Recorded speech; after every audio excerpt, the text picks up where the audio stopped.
Hello everyone, हमने start किया था क्लास 12th बायोलॉजी चैप्टर 1, जिसमें हमने बहुत सारे टॉपिक्स कवर कर लिए थे। आज हम एक और टॉपिक कवर करने जा रहे हैं पोस्ट फर्टिलाइजेशन इवेंट्स का, जो कि है एम्ब्रियो।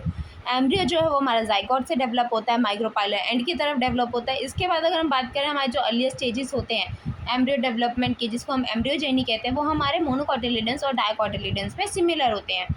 अब उसके बाद क्या होता है, इसमें जब हमारा एम्ब्रियो डेवलप कर रहा होता है तो सबसे पहले हमारा बनता है हमारा जाइगोट। जाइगोट से बनता है हमारा ग्लोब्यूलर एम्ब्रियो। उसके बाद हमारा हार्ट शेप्ड एम्ब्रियो बनता है। देन हमारा बनता है हमारा नॉर्मल एम्ब्रियो जो होता है। अब इसके आगे की अगर हम बात करें तो इसके आगे हम पढ़ते हैं हम डाइकोटिलिडन, जो हमारा एम्ब्रियो है, डाइकोट एम्ब्रियो है, उसके स्ट्रक्चर के बारे में। तो हमारा जो डाइकोट एम्ब्रियो है, इसमें क्या पाया जाता है, इसमें हमारे 2 कोटिलिडन्स पाए जाते हैं। उसके अलावा एक एम्ब्रियोनल एक्सिस पाई जाती है।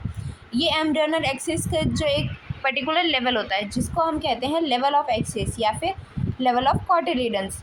अब ये जो लेवल ऑफ कोटिलिडन्स है, इसके ऊपर का जो पार्ट होता है उसको हम एपिकोटाइल कहते हैं। ये लेवल ऑफ कोटिलिडन्स यहाँ पाया जाता है, जो टर्मिनेट होता है हमारे प्लूम्यूल पर।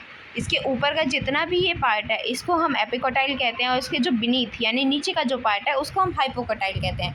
अब ये जो हमारा हाइपोकोटाइल है ये टर्मिनेट होगा हमारे रेडिकल पे ही है। आप यहाँ पर देख पा रहे हैं डायग्राम में, यहाँ पर हमारे नीचे रेडिकल का पार्ट है। उसके बाद एक और पार्ट पाया जाता है रूट कैप का, जो कि हमारे जब रूट्स ग्रो हो रही होती हैं तो हमारे हेल्प करती है पेनिट्रेट करने के लिए। इसके आगे की अगर हम बात करें तो उसमें हमें पढ़ना है मोनोकोटिलिडन एम्ब्रियो के बारे में, यानी कि उसके स्ट्रक्चर के बारे में। तो उसमें क्या होता है, हमारे मोनोकोटिलिडन एम्ब्रियो में एक ही स्ट्रक्चर, एक ही कोटिलिडन पाया जाता है, जिसको हम स्क्यूटिल, जो कि हमारा ये वाला पार्ट होता है। इसके आगे की अगर हम बात करें तो क्या होता है, इसमें भी हमारे एम्ब्रियोनल एक्सिस पाई जाती है, जो कि हमारा जो स्क्यूटिलम है जो उसके वन साइड पे पाया जाता है।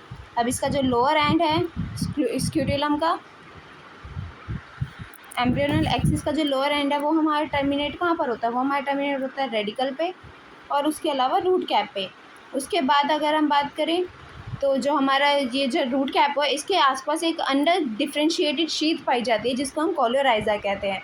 अब जो above the level of attachment of scutellum है, यानी कि ये वाला जो पार्ट है, ये जो हमारा स्क्यूटिलम है, इसके ऊपर का जो पार्ट है, ये वाला जो पार्ट है, यहाँ पर हमारा क्या क्या पाया जाता है, शूट एपेक्स पाया जाता है। उसके अलावा हमारे प्रीमोडियम पाया जाता है, जो कि हमारी लीफलेट्स होती हैं, और एक हॉलो फ्लोरियल स्ट्रक्चर पाया जाता है, जिसको हम कोलियोप्टाइल कहते हैं, जो कि फर्दर आगे हमारे शूट को डेवलप करने में हेल्प करता है।